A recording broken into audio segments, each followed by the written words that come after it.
Muchas gracias, Eduardo. Has sido extremadamente puntual en tu intervención. Y muchas gracias y enhorabuena por esta genial y excelente aportación sobre este aspecto tan interesante de nuestra protohistoria, nuestros mitos más antiguos, ¿no? En su relación con la Serranía de Ronda. Damos paso a nuestro siguiente ponente, que es Virgilio Martínez Enamorado, pues ya aquí sobradamente conocido,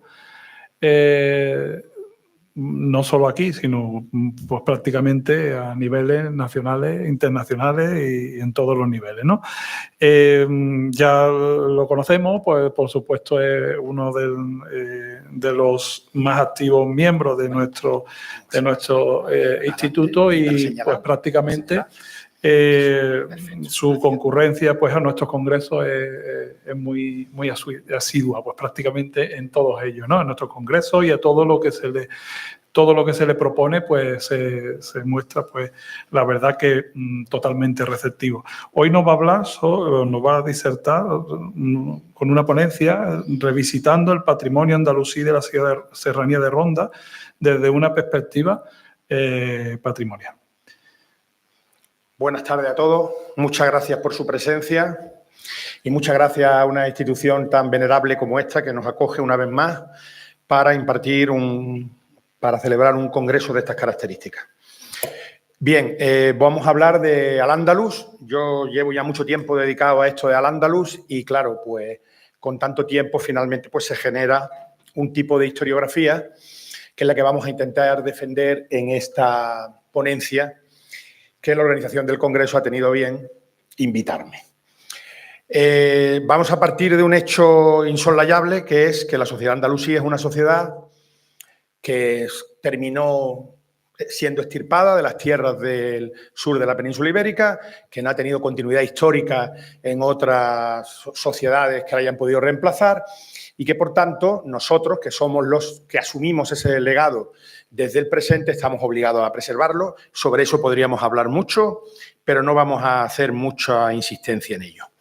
Lo que voy a hacer son reflexiones generales. Ustedes entenderán que después de tantos años de investigación sobre Al-Ándalus no puedo hacer sino una reflexión general o varias reflexiones generales en torno a lo que significa la sociedad andalusí, aportando desde luego una visión historiográfica que entiendo nueva y que está teniendo cierta continuidad en algunos otros actores, entre ellos el presidente de la mesa, que están empezando a valorar, o Luis Iglesias, aquí presente también, que están empezando a valorar al Al-Ándalus bajo otros presupuestos.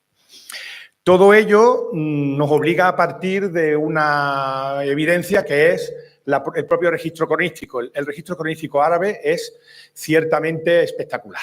Estamos hablando, al contrario de lo que Eduardo ha podido traer aquí, que son siempre visiones bastante sesgadas y normalmente escasas en contenido, el registro historiográfico árabe es verdaderamente impresionante y ese registro nos permite aquilatar bastante bien en qué consistió la sociedad andalusí.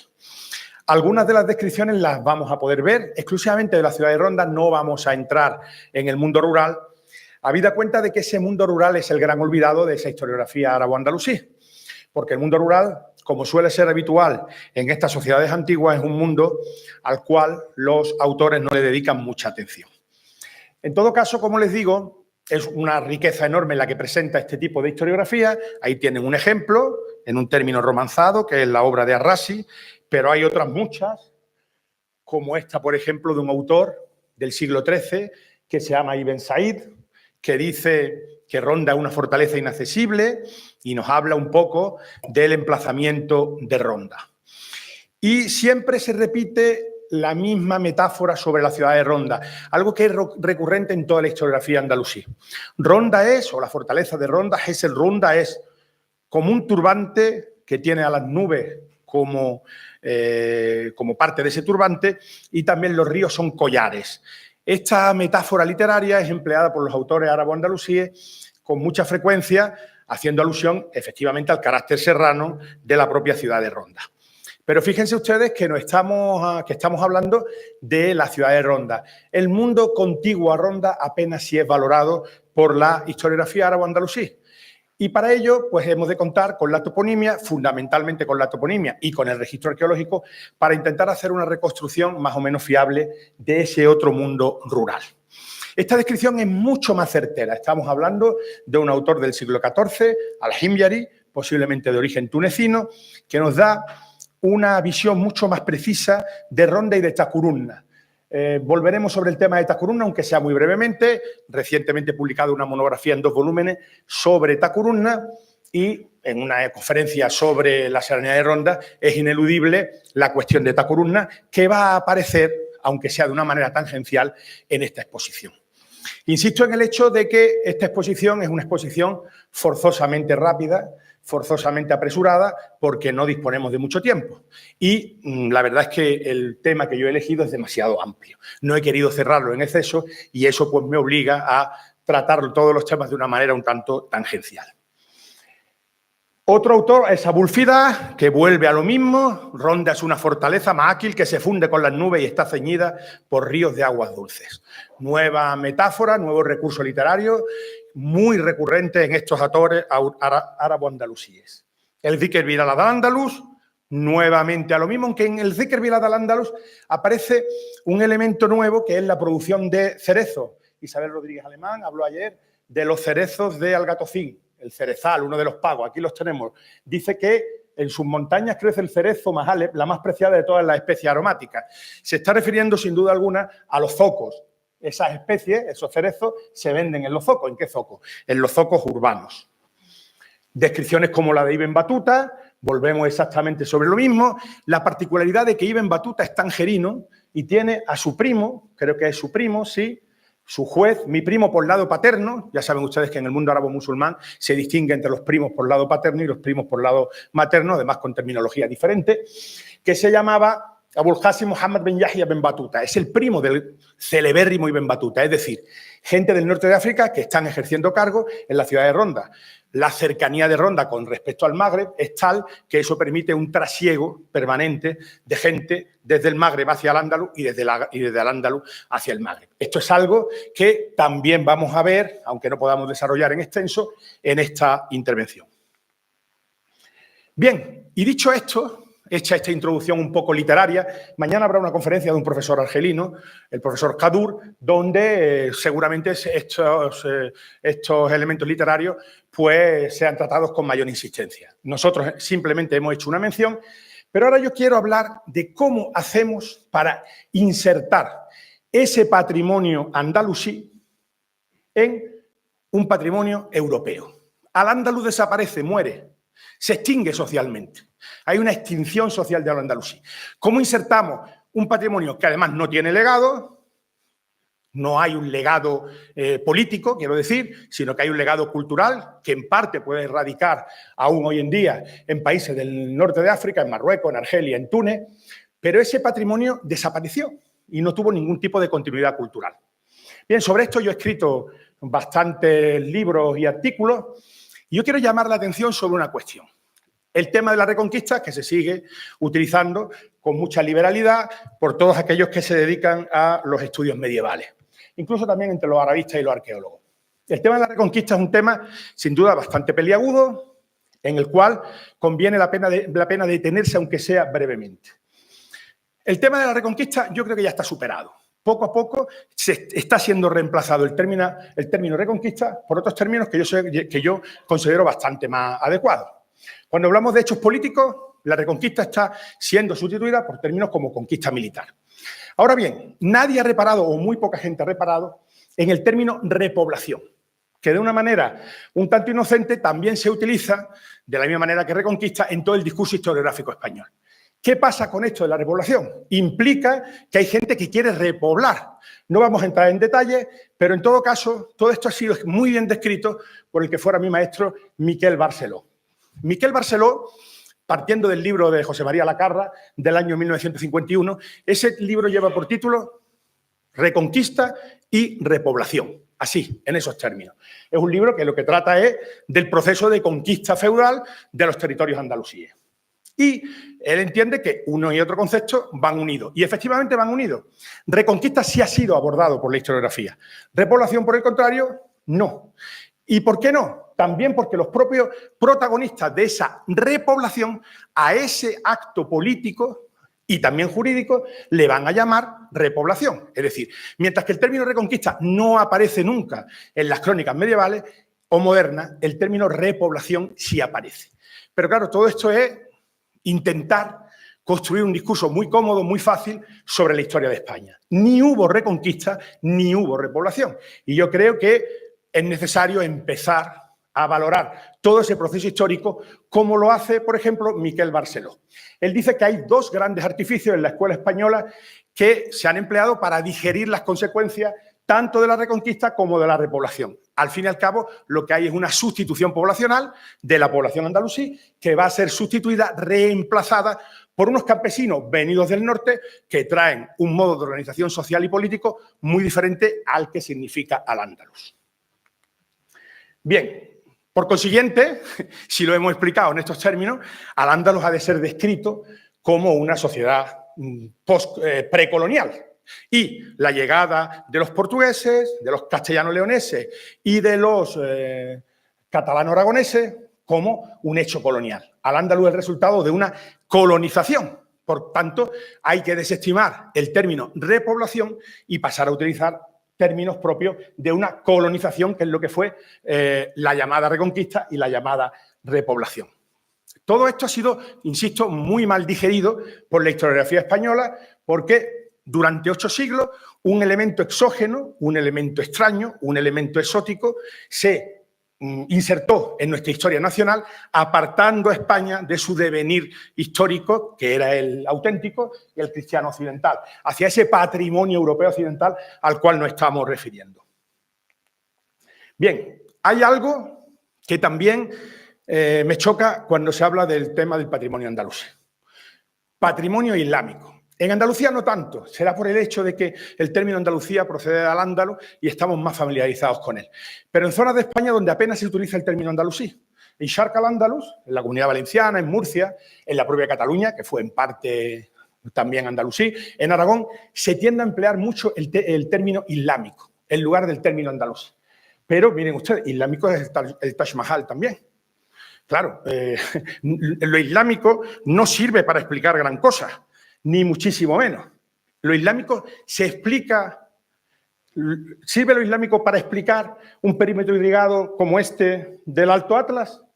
Aquí tienen ustedes la línea de rigidez perfectamente planteada y aquí también la tienen ustedes. Esto es Benalauría y esto es el Alto Atlas. Las montañas que se ven aquí son las montañas del Tubcal, con más de 4.000 metros de altura. Pues bien, no sirve para nada el concepto islámico para tratar de comprender esta sociedad andalusí, que tiene muchísimas concomitancias con el Magreb, con el norte de África. Sobre la cuestión agraria, que yo creo que ahí es donde está el ADN de la sociedad andalusí, en la cuestión agraria, pues tenemos algunos episodios que son sumamente relevantes sobre lo que significa la llegada de una nueva agricultura. La imposición de una nueva agricultura que no obedece a una instancia regia, aunque pueda aparecer a través de testimonios como este, la adaptación de la granada safarí en la alquería de Casarabonela. Necesitaría mucho tiempo para tratar de explicar esto, vamos a desistir porque no tenemos mucho tiempo, pero en todo caso, no sé qué ha pasado. Aquí tienen ustedes el episodio, sabemos que se produce en Casarabonela porque un autor malagueño, Ibn Ascar, en el siglo XIII, nos lo está diciendo. Ahí se produjo la adaptación de la granada safarí, que lleva el nombre del adaptador de este Zafar Ben Ubaid al-Kalaí.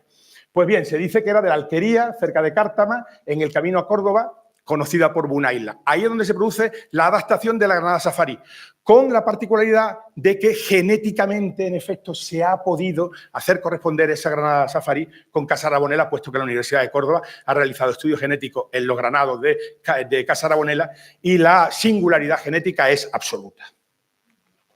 La cuestión agraria es fundamental. La Escuela Historiográfica Española, encabezada por Manuel Acién, prestó atención a los castillos.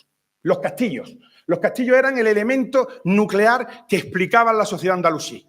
Y las alquerías eran un elemento secundario y, por tanto, no tenían la misma relevancia que los castillos. Esto explica que ha habido una atención preferencial hacia los castillos y no hacia las alquerías. No sabemos en qué estado estaría ahora la arqueología andalusí si en lugar de haberle prestado tantísima atención a los castillos, se lo hubiéramos prestado a las alquerías. Seguramente tendríamos un conocimiento mucho más exhaustivo de cómo se organizaba internamente esa sociedad andalusí. ¿Qué es una alquería? Una qaria en árabe.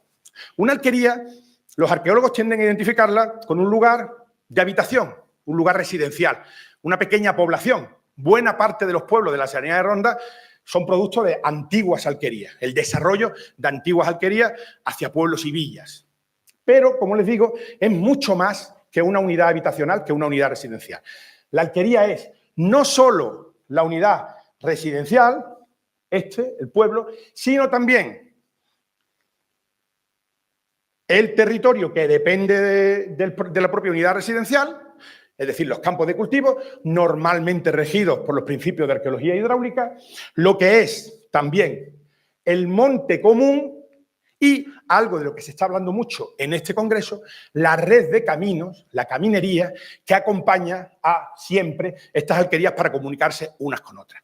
Y todo ello dentro del marco de una sociedad clánico-tribal, que es algo que no se puede olvidar. Volveremos sobre ello, aunque sea muy brevemente, con posterioridad.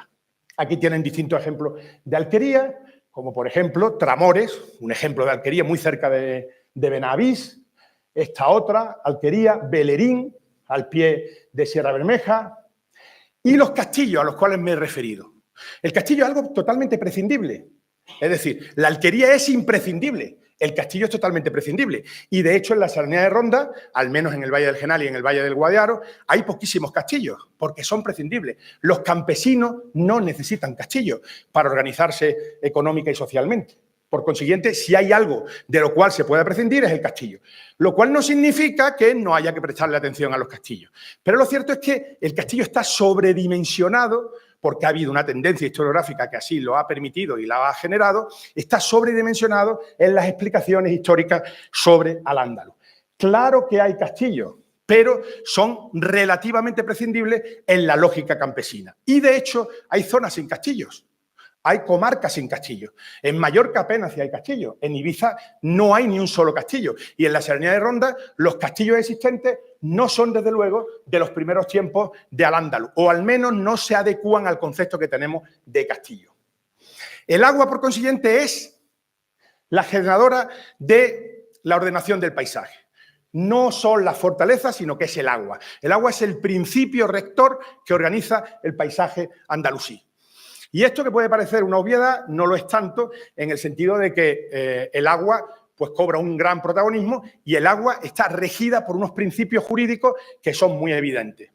En todas estas organizaciones de alquerías, que se ven muy bien en los libros de apeo y repartimiento, es necesario un acuerdo entre toda la comunidad para permitir el paso del agua, para desde la fuente, que está arriba, el agua llegue a los usuarios que están más abajo. Y esto implica una organización sin papeles.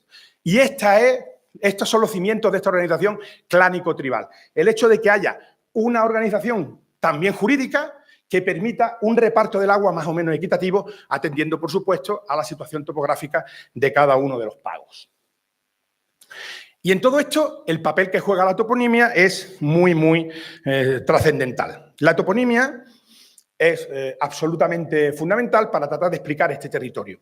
Afortunadamente, son centenares, miles, los topónimos de origen andalusí que han pervivido a través de la documentación o en el presente en un territorio como Andalucía. En la Serranía de Ronda estamos hablando de centenares de topónimos andalusíes, a los que hay que darle una explicación y para ello hay que recurrir a lenguas que no son evidentemente la castellana, el árabe, el romance, el bereber, lenguas que nos van a permitir acercarnos a esos topónimos con una visión, pues, digamos, más adecuada.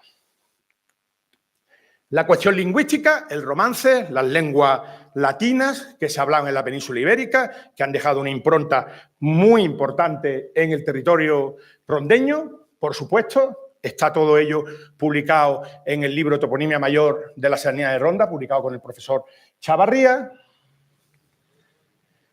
Los topónimos de las alquerías y despoblados en la Serranía de Ronda, romances, ahí los tienen ustedes. El árabe, como superestrato que se impone sobre el romance y termina generando una toponimia riquísima, muy presente en toda la Serranía de Ronda, en el Valle del Genal, por supuesto.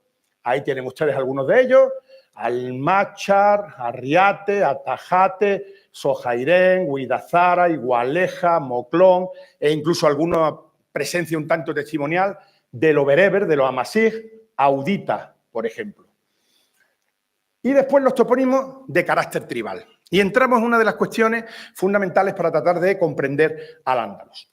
Al-Ándalus no es sino el resultado de una gran migración de carácter clánico-tribal que desde el siglo VIII se inicia, desde el 711, y no va a terminar sino hasta el siglo XV. Hay un trasiego continuo de gentes que se van a ir asentando en Al-Ándalus. El ADN yo creo que es bastante determinante para tratar de explicar toda esta cuestión.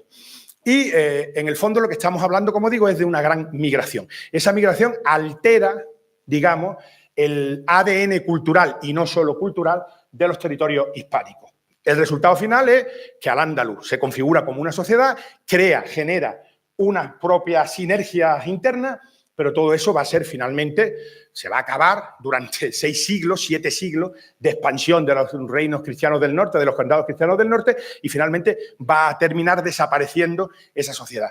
La desaparición supone, ya lo he dicho antes, un exterminio social. El medievalismo español te explica el fin de algunas ciudades del Valle del Guadalquivir de una manera absolutamente, yo me atrevería a decir, irrisoria. Te dicen algunos medievalistas, por ejemplo, Ladero Quesada, en Osuna, en Carbona, llegan los castellanos y no hay nadie. No hay nadie. Osuna, Carmona, ciudades que habían sido importantísimas en época almohade. No había nadie. ¿Qué pasó con esa gente? Si no había nadie, quedan algunos mudéjares, muy pocos mudéjares. ¿Que ha habido? ¿Un acto de magia? ¿Han desaparecido de una manera súbita? ¿Dónde están esos comparecientes? Se les espera y no aparecen. Bien, ese no hay nadie que te emplea el medievalismo español con total ligereza significa muchas cosas. Significa que en ese proceso la población ha terminado yéndose o incluso ha sido exterminada, no socialmente, sino físicamente. Y todo esto hay que explicarlo. Ese no hay nadie significa que, de pronto, si Carmona era una ciudad en el siglo XIII que tenía una cierta relevancia, tenemos ulemas que son de Carmona, tenemos gente que defiende la ciudad de Carmona, y 10, 15 años después no encontramos a nadie, eso significa que esa población ha desaparecido por alguna razón que evidentemente todos sabemos cuál es. No podemos andar siempre con estos paños calientes tratando de explicar el fin de Al-Ándalus como un encuentro entre pueblos y como una situación de convivencia, ni siquiera de coexistencia. Hay que explicarlo como lo que fue.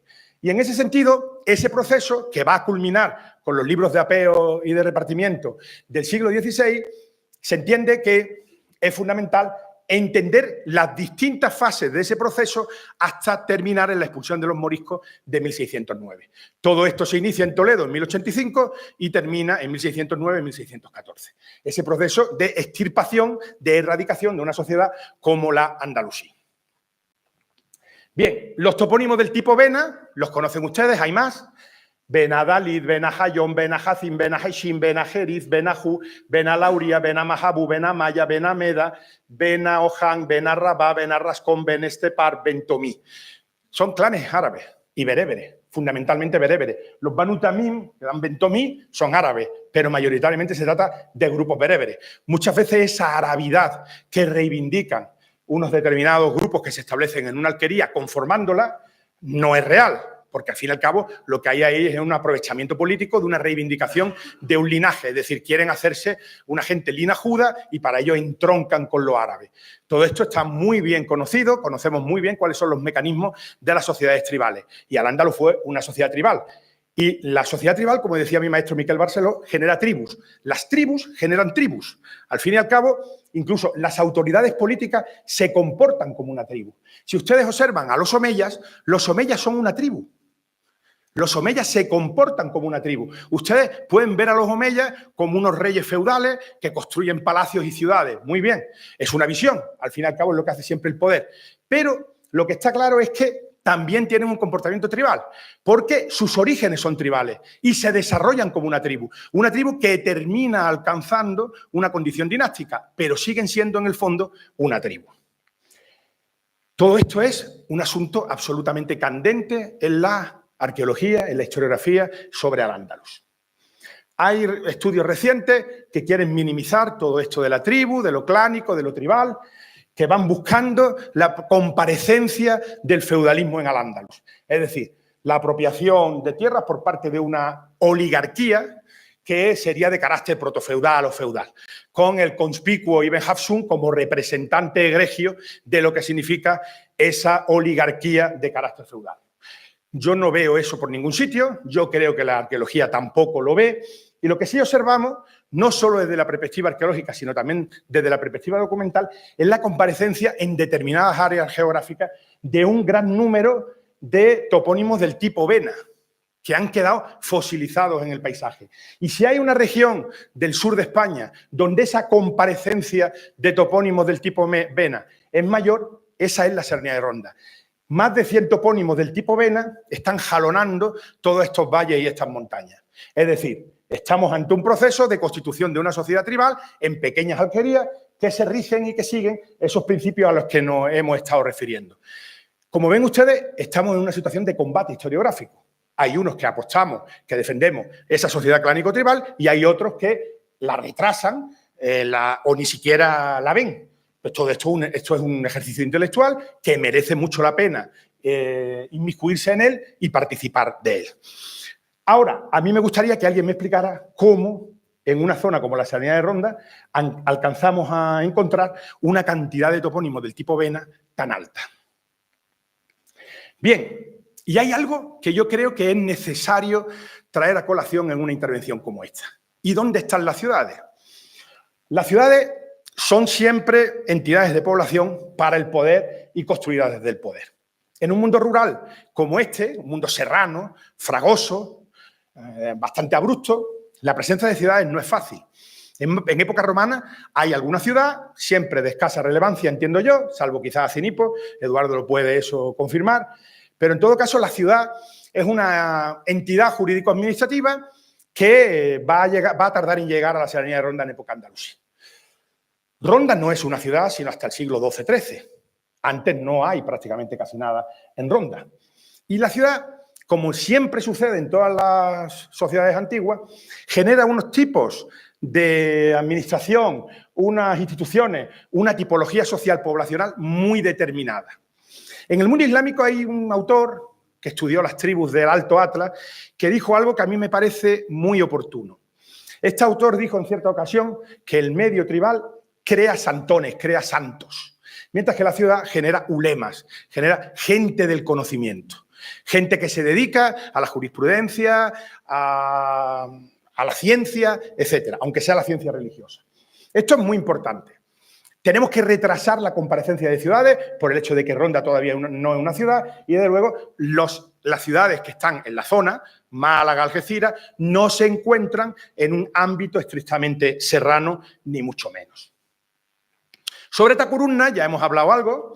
Les he dicho antes que ha sido publicado un libro hace menos de un año y en el cual pues aparece la relación entre Tacuruna y Ronda. No vamos a entrar en ello tampoco en mucha profundidad porque el tiempo apremia. ¿Cuánto nos queda, Curro? ¿Cuánto? Empezó, bueno, no importa. 15 minutos puede ser, ¿no? Bien. En Ronda y Tacuruna, las vinculaciones administrativas entre Tacuruna y Ronda. Tacuruna no fue Ronda, yo creo que eso ha quedado claro en la monografía, tiene distintas vinculaciones administrativas, algunas de ellas tienen que ver con la conquista del 711, y ahí tienen ustedes lo que fue Tacuruna.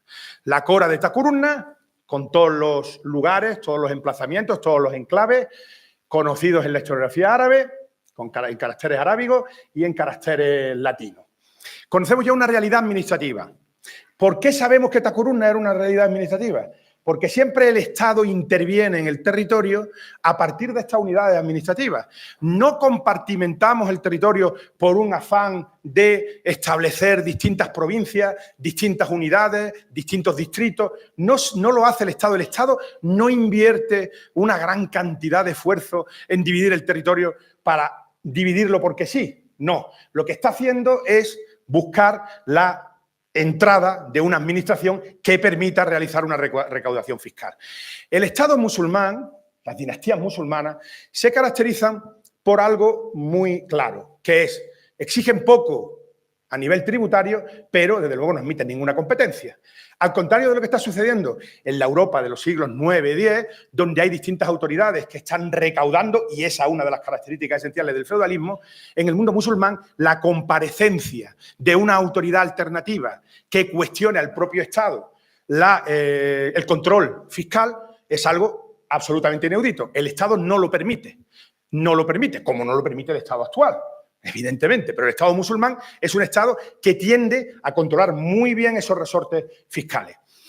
Miquel Barceló decía que en el mundo islámico, en las propias organizaciones políticas y administrativas musulmanas, generan súbditos. Generan súbditos. Efectivamente, así es. El Islam genera súbditos. Y mientras que el feudalismo genera siervos. Y después llegará la Revolución Industrial, la Revolución Francesa, y con la Revolución Francesa se generarán ciudadanos. Pero el Islam es verdad que genera muy bien súbditos, cosa que no se da en el feudalismo. Y del feudalismo surgirá después una evolución hacia el capitalismo, como bien saben ustedes. Bien, pues esto era Tacurunna. ¿Y cómo se ve la presencia del Estado? Pues hay algo que es fundamental para comprender cómo el Estado penetra en esos medios sociales. Y penetra a través de la moneda, a través de la emisión de la moneda. Al-Ándalus era un país fundamentalmente monetarizado y encontramos moneda en sitios insospechados, en sitios absolutamente aislados, lo que implica que se manejaba esa moneda. Ahí tienen ustedes un análisis comparativo de dos registros numismáticos. Este es de Nina Alta, la que yo entiendo que es la capital de Tacurunna, la Madinat Tacurunna, la sede de Tacurunna junto a Teba, mientras que el otro registro procede de Espera. Y es un registro en muchos casos muy similar, pero en todo caso lo que demuestra es que el Estado penetra en esos medios sociales a través de la moneda. Esa escasa exigencia por parte del Estado de la cual hemos hablado se tiene que materializar en una producción en la que el Estado controla, por supuesto, es el Estado el emisor de esa moneda, pero el Estado penetra en esos medios sociales a través de la moneda. Por tanto, la moneda es un elemento absolutamente clave para comprender el devenir de estas sociedades islámicas medievales como era la Andalucía. En el mundo islámico y en Al-Ándalus, la moneda expresa como ningún otro elemento la relación entre el Estado, la daula y los súbditos. Es, digamos, el compendio en el cual esa relación queda expresada de una manera más fehaciente. Al principio hablábamos de que el término de arqueología islámica, patrimonio islámico, entiendo que es un término inadecuado. Lo hemos dicho, ¿verdad? Lo islámico no sirve para definir la sociedad andalusí. Tenemos un término que es muy aséptico y que es un término muy válido como el de Al-Ándalus y Andalusí para definir esta sociedad. No tenemos que recurrir a lo islámico. Fíjense ustedes la complejidad de todo esto, que un fenómeno como el de la revuelta de Omar Behafsun, estamos hablando de cristianos. ¿Es patrimonio andalusí esto? ¿Ustedes qué piensan? Evidentemente es patrimonio andalusí. Claro que es patrimonio andalusí. Pero está hecho por una autoridad que en un principio es una autoridad no musulmana. Dentro de todas esas veleidades que desarrolló el rebelde por antonomasia de Al-Ándalus, que nace, como saben ustedes, musulmán suní, en el año 899 se hace cristiano y en el año 913 se hace chií. Todas esas veleidades son absolutamente maravillosas. Es un político del presente, es un tipo con una visión de una modernidad absoluta, pero este patrimonio es un patrimonio islámico, en su estricto no, es andalusí, claro que sí, que admite muy bien lo judío y admite muy bien lo cristiano, que admite muy bien lo árabe y admite muy bien lo bereber, que admite, por supuesto, a nivel lingüístico, lo árabe, los romances, lo amasí, que admite todo, porque al fin y al cabo Al-Ándalus se configura como una entidad, abramos comillas, nacional a partir del siglo X. Yo entiendo que una sociedad puede autoidentificarse como una sociedad ya autónoma cuando es capaz de generar historiografía propia. Y hasta el siglo X en Al-Ándalus no hay historiografía propia. La historiografía que viene es una historiografía de Oriente, son autores orientales, no hay autores andalusíes apenas antes del siglo X que se refieran al Al-Ándalus. A partir del siglo X ya genera su propia historiografía. Ya Al-Ándalus se configura como una entidad generadora de historiografía nacional, de historiografía propia. Bien, vamos a ver algunas de estas manifestaciones de este arte rupestre tan importante, tan significativo. Todo esto está envuelto en una cierta polémica también. Pertenece al periodo Hafsuní, no es del periodo Hafsuní. Todo esto, pues bien, tiene una discusión, merece una discusión. No se le ha dedicado la atención que merece, pero en todo caso, como les digo, es un asunto que requiere de mucha más atención de la que se le ha prestado hasta ahora. Ahí tienen ustedes algunas de estas iglesias. No vamos a entrar en detalles. Algunas las veremos, pero claro, todo esto desaparece. Todo esto desaparece. Generó una burocracia importante. Las sociedades árabo-musulmanas son sociedades que tienen una burocracia relativamente importante. Todo esto va a desaparecer. Y nos va a dejar retazos, como este que hemos publicado recientemente el presidente de la mesa y yo mismo. Son una serie de firmas mudéjares en la serranía de Ronda, en árabe. Quedan como retazos de todo eso. Lo que viene sepulta todo lo anterior. Toda esa burocracia castellana, aragonesa, portuguesa, va a sepultar todo lo anterior. Y nos van a quedar como unos lábiles trazos de lo que significó la sociedad andalusí. Y para ello hay que manejarse en este tipo de documentación. Ahí tienen ustedes un conjunto de firmas en el siglo, finales del siglo XV, que nos están hablando de estos personajes que en la sierra de Villaluenga, en la serranía de Villaluenga, están firmando en el fondo, el fin de su propia sociedad. Estos señores lo que están haciendo es de forenses de su propia sociedad. Están firmando el fin de Al-Ándalus. Ahí los tenemos, las rúbricas de todos estos señores, de cada una de las alquerías de la serranía de Villaluenga. Lo podrán ustedes leer en la revista Tacurumna, que se va a presentar el domingo. Por consiguiente, todo esto desaparece de una manera muy abrupta, de una manera terrible. Queda una continuidad en el norte de África, pero esa continuidad no va a ser una continuidad evidentemente política, sino que va a ser una continuidad en cierta parte proporcional y también en costumbres y demás, pero no tiene la significación que pudiera tener si evidentemente Al-Ándalus hubiera pervivido. Ese hecho colonial termina imponiéndose y Al-Ándalus desaparece. Claro, el patrimonio andalusí es de una riqueza enorme. Y ese patrimonio está recorrido casi siempre por la lengua árabe. La lengua árabe es la que explica, pues, en buena medida, todo lo que se puede aprovechar de ese patrimonio andalusí, a través de la toponimia, a través del registro numismático, a través de la epigrafía, a través de tantas disciplinas en las que es necesario emplear la lengua árabe. Pero ese patrimonio está mucho más vivo de lo que parece. Recientemente se ha editado el libro de apeo de Benalauría, se está haciendo otro trabajo sobre el apeo de Benalauría, donde aparecen topónimos como Gemaez. Todo esto desde una perspectiva patrimonial tiene unas grandes posibilidades de aprovechamiento, porque tenemos nombres árabes, indisimulablemente árabes, que pueden ser utilizados con una perspectiva patrimonial. Hay que hacer recorridos toponímicos. Estos libros de apeo, estos libros de repartimiento, contienen una información valiosísima, que ha de ser procesada y que ha de ser valorada y que ha de ser integrada en el acervo cultural de estas comunidades. Muchas veces desaprovechamos, Salvador tenía razón esta mañana, desaprovechamos a través de esta señalética las posibilidades que nos ofrecen los lugares. Y estos lugares, en algunos casos, tienen unas posibilidades verdaderamente notables para ser aprovechadas en una clave de interpretación del territorio global, íntegra.